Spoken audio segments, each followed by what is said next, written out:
I'm playing so incredibly badly. I mean, I know this guy is a lot better than the other guys I've played, but I'm just doubting myself on every move. The thing's a complete mess. It's really vexing.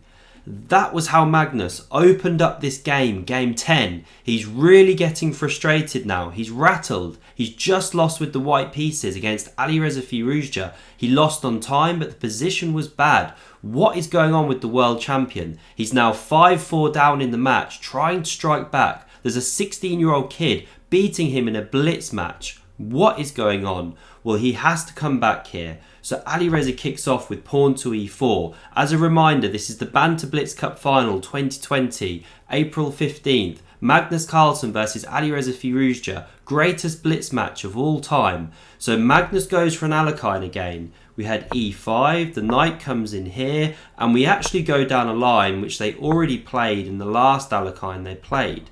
So knight f3, takes on e5, knight captures, g6 from Magnus, bishop to d3. In the first Alekhine game, Alireza went bishop e2. Now he goes bishop d3. He did that in his last Alekhine game as well. We had bishop g7, castles from both players, rook to e1, and knight d7 challenges the knight. So Alireza drops back, c5 from Magnus. He strikes at the centre, but now pawn c4 comes, knight b4 from Magnus, and pawn d5. Alireza repeats the line. So he's happy to give up the bishop pair because he's gained some space, he's got a bit of an initiative. And Magnus says at this point it's a very strange ground to be having a theoretical discussion on. It's not some Najdorf or Roy Lopez position, but a strange Alekhine here.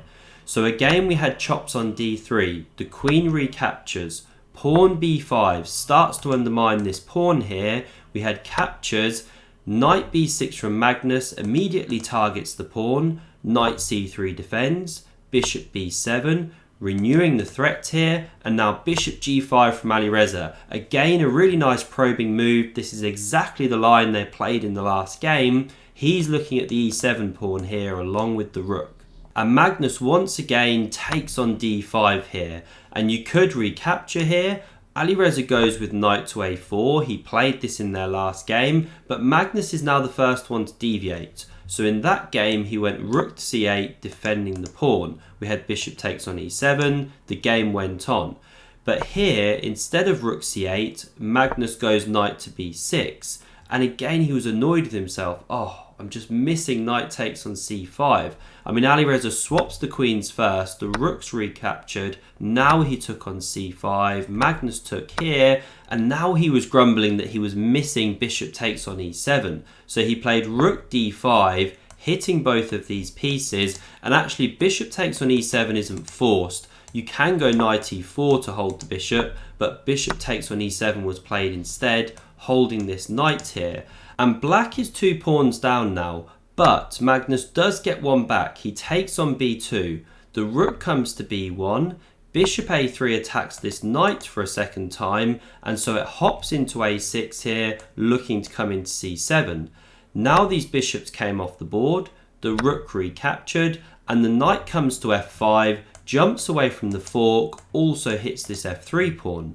So that was defended by the rook from b3. Now we had knight d5, centralizing, hits this rook here, and now a nice response from Alireza. He doesn't move his rook, he goes knight into c7 here. And you don't want to take this knight like this, or after rook recaptures, white is doing well, this pawn could be really weak later on, and there's a passed pawn going to be generated soon. So Magnus didn't take that knight, instead he took the rook on e7 here. We had captures on a8, rook to c5 from Magnus, and now there's a threat here to actually go rook to c8, winning the knight on a8 because it doesn't have any squares to actually come to. So that's why b6 came immediately. It helps free that knight. Now if you go rook c8, you can go pawn b7, or you can even capture on a7 here, preparing rook b8. So we had a captures here after pawn to b6, the knight recaptured, knight to f5 came, and now rook to b4, preparing to play pawn to a4 here.